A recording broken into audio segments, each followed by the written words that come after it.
नमस्कार साथियों, हम लोग बात कर रहे हैं इन्वायरमेंट की। आज इन्वायरमेंट का हमारा लास्ट लेक्चर है जैव विविधता का।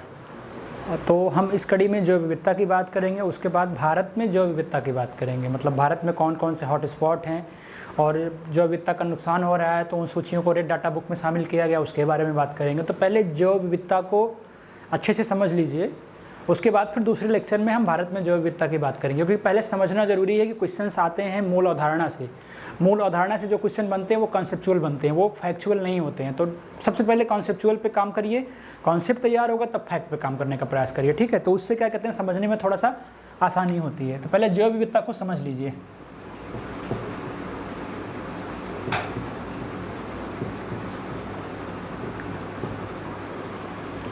जैव विविधता, ठीक है।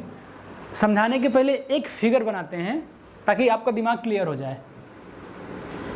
ये हो गई हमारी पृथ्वी, ठीक है। हमारी पृथ्वी पे कीटों की संख्या ज़्यादा है, ये कीट हो गए, ठीक है। ये छोटे बड़े पेड़ पौधे हो गए, वनस्पतियाँ हो गए, ठीक है। यहाँ पे हो गया वायरस, हो गया प्रोटोजोआ, हो गया कवक, हो गया, ठीक है। ठीक, ये सारी चीज़ें हो गई। कवक हो गया, लिख लीजिए, फंजाई हो गया, ठीक है, शैवाल हो गए, ठीक है। तो ये सारी चीज़ें जो हैं ये पृथ्वी पे हैं। तो जैव विविधता के कहने का आशय हुआ कि पृथ्वी पर पाई जाने वाली जीवों की विविधता, ठीक है, पाई जाने वाली जीवों या वनस्पतियों की विविधता। क्या क्या पाया जा रहा है? जैव विविधता का मतलब पृथ्वी पर, ये संपूर्ण पृथ्वी हो गई, पृथ्वी पर पाई जाने वाली जीवों या वनस्पतियों की विविधता, ठीक है। जीवों या वनस्पतियों की विविधता को हम क्या कहते हैं? जैव विविधता कहते हैं। मतलब जिन क्षेत्रों में ये पाए जाते हैं ना, हमारा आशय जैव विविधता का मतलब उन क्षेत्रों से है ना, कि ये किसी विशेष क्षेत्र में अगर पाए जाते हैं जीव जंतु, तो हमारा आशय जैव विविधता का मतलब उन क्षेत्रों से। जैसे समस्या कहाँ हुई? औद्योगिकरण बढ़ा, नगरीकरण बढ़ा, वैश्विक स्तर पर विकास की प्रक्रिया तेज हुई, तो हुआ क्या? जैव विविधता का धीरे धीरे नुकसान हुआ, ठीक है। तो विश्व के कुछ क्षेत्र में प्रजातियों की संख्या क्या हुई? घटना शुरू हुई, ठीक है, घटना शुरू हुई। इससे क्या हुआ?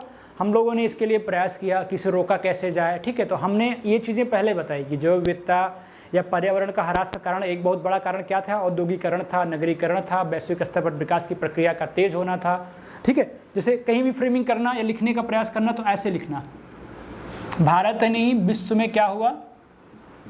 औद्योगिकरण बढ़ा, नगरीकरण बढ़ा, विकास की प्रक्रिया तेज हुई। तो क्या हुआ? इससे, इन सब चीज़ों के होने से जैव विविधता का ह्रास होना शुरू हो गया, ठीक है। जैव विविधता का ह्रास शुरू हो गया। लेकिन जहाँ पे ह्रास नहीं हो रहा है, जैसे विश्व के कई ऐसे क्षेत्र हैं जहाँ पे प्रजातियों की संख्या अधिक है, तो उन्हें क्या कहते हैं? उन्हें हॉट स्पॉट कहते हैं, मेगा डाइवर्सिटी क्षेत्र कहते हैं। देख लो इसको भी, जहाँ पे प्रजातियों की संख्या ज़्यादा है, ये तो एक तरीका हो गया जहाँ पे घट रही हैं, और दूसरा क्षेत्र क्या हो गया? जहाँ पे प्रजातियों की संख्या ज़्यादा है। ऐसे क्षेत्रों को हम क्या बोलते हैं? हॉट स्पॉट बोलते हैं, मेगा डाइवर्सिटी क्षेत्र बोलते हैं ना। ऐसे क्षेत्रों को हॉट स्पॉट और मेगा डाइवर्सिटी बोलते हैं, जहाँ के विश्व की लगभग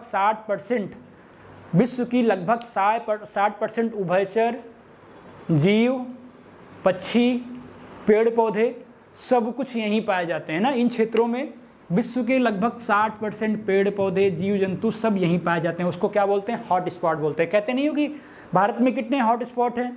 तो हॉट स्पॉट का मतलब समझ जाना कि जहाँ पर लगभग क्या कहते हैं 60% प्रजातियाँ पाई जाती हैं हर क्षेत्रों में। उभयचरों की संख्या 60%, जीवों की, पक्षियों की, पेड़ पौधों की, तो वो क्षेत्र संरक्षण के मायने में बहुत इंपॉर्टेंट हो जाता है। इसीलिए उस क्षेत्र को हमने क्या नाम दे दिया? हॉट स्पॉट क्षेत्र नाम दे दिया, ठीक है। अब आगे देखिए, तो ये हो गया बेसिक अवधारणा जैव विविधता बताने का कि जैव विविधता होती क्या है, जहाँ पे ज़्यादा है उसे क्या बोलते हैं, जहाँ पे कम हो रहा है वहाँ पे क्या हो रहा है? ह्रास होता जा रहा है। एक क्वेश्चन आता है ऑब्जेक्टिव टाइप में, फैक्चुअल में, कि सबसे पहले जैव विविधता शब्द का उपयोग कितने किया था? तो कंफ्यूजिंग वर्ड है, दो चीज़ें याद रखना, एक जैव विविधता हो गया और दूसरा हो गया जैविक विविधता, ठीक है। तो ये जैविक विविधता शब्द का उपयोग था, इसका प्रथम बार उपयोग E.A. नार्स ने किया था और मैकमेनस ने किया था। ये नाम याद रखना, बहुत पूछा जाता है। E.A. नायर्स या नार्स ने, और दूसरा नाम आता है मैकमेनस का। लेकिन जैव विविधता शब्द का प्रथम बार उपयोग कितने किया था? तो वाल्टर जी रोजेन ने किया था। ये नाम मत भूलना, कभी ज़्यादा पूछा जाने वाला क्वेश्चन है। वाल्टर जी रोजेन ने किया था, ठीक है। तो कुछ फैक्चुअल क्वेश्चन आपको मिले ना। देखिए अब बात करेंगे हम इसके प्रकार की। तो प्रकार निकलता कहाँ से? जैसे जैव विविधता जैविक तंत्र के स्वास्थ्य का प्रतीक होता है, ठीक है। जैव विविधता हमेशा याद रखना जैविक तंत्र के स्वास्थ्य का प्रतीक होता है कि यहाँ पे जैविक संरचनाएं स्वस्थ हैं कि नहीं है, ज़्यादा है कि नहीं है। जाहिर सी बात है कि ज़्यादा होंगी तो क्या कहते हैं, वो जो हमारा वो पहला वाला चक्र था प्राथमिक द्वितीयक तृतीयक वाला, वो मेंटेन रहेगा।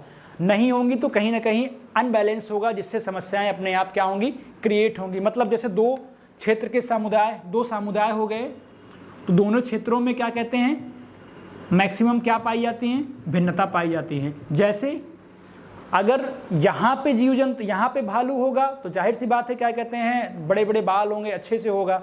लेकिन वहीं भालू क्या कहते हैं, अगर हिमालय पर्वत पे पाया जाए तो उसकी कंडीशन क्या कहते हैं, अलग होगी। वहीं मरुस्थल में पाया जाएगा तो उसकी कंडीशन थोड़ा सा अलग होगी। तो इस तरह की संरचनाएं बनती हैं। जैसे ऊँट अगर मरुस्थल का जीव है तो क्या करता है, पानी को स्टोर करके रखता है ताकि कुछ दिन तक चले। ये सारी चीज़ें उसी को इंगित करती हैं। तो उसी में इनके प्रकार को डिवाइड किया गया है कि जो ये सामुदायिक विभिन्नता होती है किन किन प्रकार की हो सकती है। एक तो आनुवंशिक प्रकार की हो सकती है, दूसरा प्रजातीय प्रकार का हो सकता है, और तीसरा सामुदायिक प्रकार का हो सकता है। इसको समझ लो। इसको समझने के बाद फिर इसका मापन जो होता है, जो अल्फा बीटा गामा इसका मापन होता है, वो बहुत इंपॉर्टेंट होता है। क्वेश्चन वहाँ से आता है। जैसे आनुवंशिक को समझने का मतलब क्या हो गया, आनुवंशिक का आशय होता है कि जीव के जीन के परिवर्तन से है, ठीक है। देख लेना ध्यान से, कुछ लोग देखते रहते हैं कि लिखा नहीं रहे हैं, तो चीज़ों को समझ लो। आनुवंशिक का मतलब, आनुवंशिक का आशय जीन से होता है, तो जीव के जीन के परिवर्तन से है। आनुवंशिक परिवर्तन का मतलब, आनुवंशिक प्रकार का मतलब किसी समुदाय में एक ही प्रजाति के जीव में जो परिवर्तन होता है वो होता है आनुवंशिक परिवर्तन। ध्यान रखना, एक ही समुदाय है, ठीक है, एक समुदाय है लेकिन जीव क्या हैं, अलग हैं, कई हैं। तो इन जीवों के जीन में जो परिवर्तन होता है वो आनुवंशिक परिवर्तन होता है। मतलब ये क्या करते हैं, आनुवंशिक स्वयं को अनुकूलित करते हैं, जलवायु परिवर्तन से अनुकूलित करते हैं, बाहर के टेम्परेचर से अनुकूलित करते हैं, ठीक है। तो ये हो गया आनुवंशिक प्रकार जैव विविधता का। दूसरा हो गया प्रजातीय प्रकार। प्रजातीय प्रकार में क्या होता है कि समुदाय के प्रजातियों में विविधता होती है, मतलब प्रजाति की विभिन्नता किस्म को बताता है, ठीक है। प्रजाति का मतलब हो गया कि जो प्रजातियां अलग अलग होती हैं वो किस्म का, जैसे कहा नहीं जाता है वो किस किस्म का प्राणी है। जैसे बंदरों में कई कैटेगरी होती है, लंगूर होता है और भी कई सारे बंदर होते हैं, तो वो क्या होता है, वो उनकी प्रजातीय विविधता होती है, वो उनके किस्म को इंगित करता है। ये हो गया प्रजातीय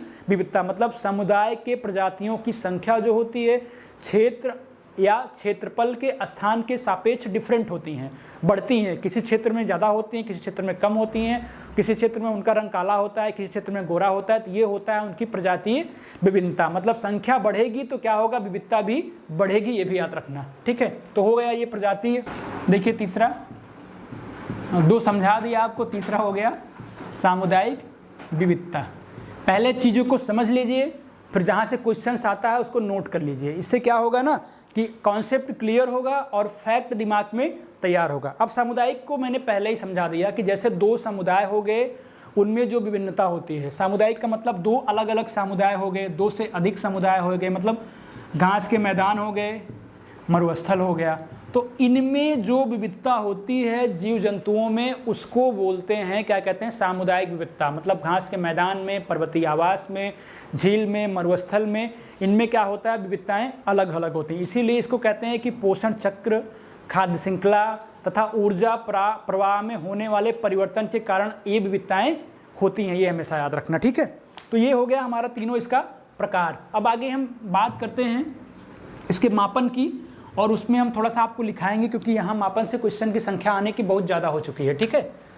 तो पहले जैव विविधता के मापन का आशय देखो, ये मापन होता क्या है, क्यों इसका मापन हम करते हैं। ठीक है, तो मापन क्यों किया जाता है, मतलब मापन का आशय होता है कि जो प्रजाति की संख्या और उसकी समृद्धि को बताता है। ठीक है, हम माप करते हैं कि इसमें कौन सी प्रजातियां किस तरह की हैं और उनकी समृद्धि कैसे हो रही है, मतलब प्रजातियों की विविधता और उसकी समता के आंकड़ों का संकलन भी करते हैं। ठीक है, नोट कर लो।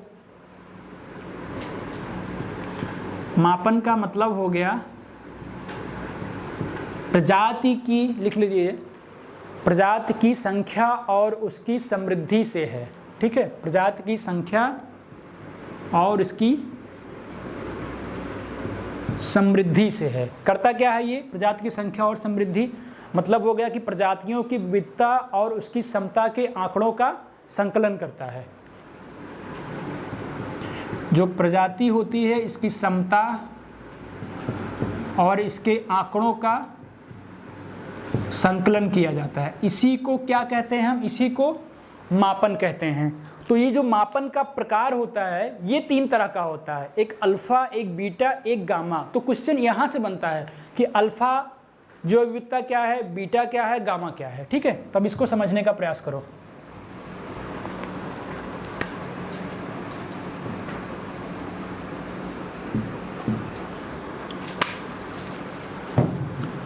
देखिए, अल्फा, बीटा और गामा, ये आजकल एग्जाम में बहुत ज़्यादा पूछा जा रहा है। ठीक है, तो अल्फा का मतलब हो गया कि निश्चित क्षेत्र के समुदाय या पारितंत्र की जैव विविधता, मतलब किसी निश्चित क्षेत्र के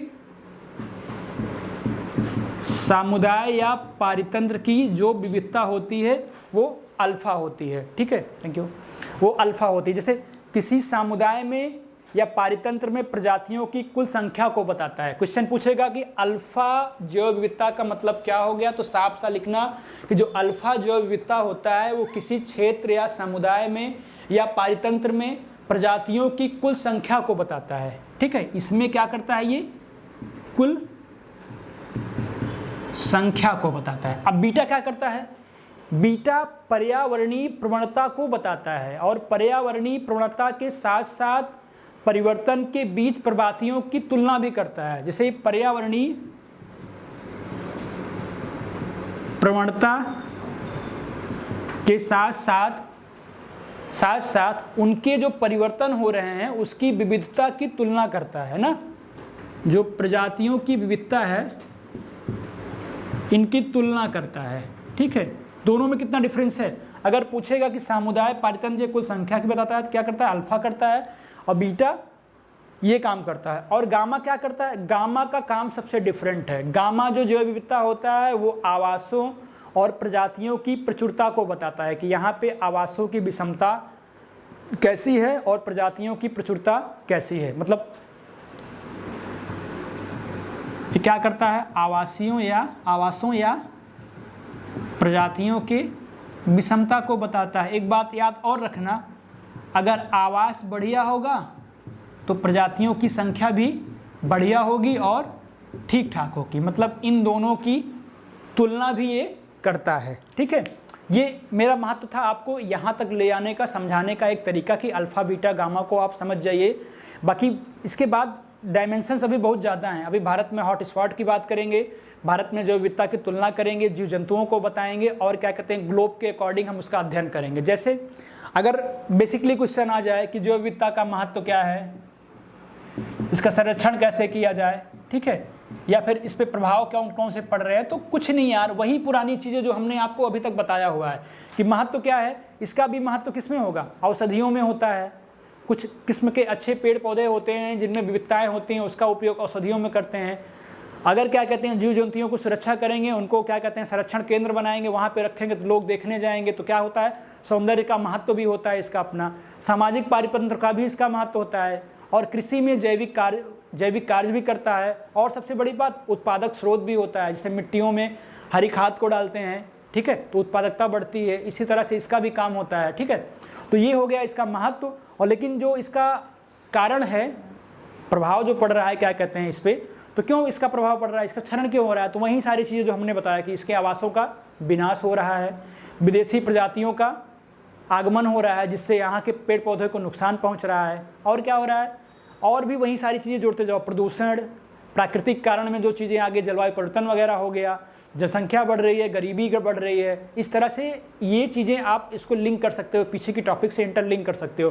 कहीं चार ऑप्शन दिया कि जैव विविधता के कारण कौन कौन से हैं, तो आप क्या कहते हैं, इसमें प्रभाव कैसा पड़ रहा है, क्यों इसका नुकसान हो रहा है, तो जाहिर सी बात है आप कर सकते हो। जनसंख्या वृद्धि आएगी, गरीबी आएगी, प्राकृतिक कारण में जलवायु परिवर्तन भी आ सकता है, ये सब भी कर सकते हो आप। आवासीय विनाश हो रहा है, तो इस तरह की चीज़ों को लिंक करने का प्रयास करो, अपने आप कॉन्सेप्चुअल क्वेश्चन आपके स्वतः बन जाएंगे। अब जो फैक्चुअल चीज़ें हैं, डाटा वाली चीज़ें हैं, हॉटस्पॉट के बारे में कहाँ कौन सा है, तो वो डाटा हम नेक्स्ट क्लास में आपको माइंड मैप बना के समझा देंगे, ठीक है। तो नेक्स्ट क्लास में भारत में जैव विविधता के साथ मिलते हैं। धन्यवाद।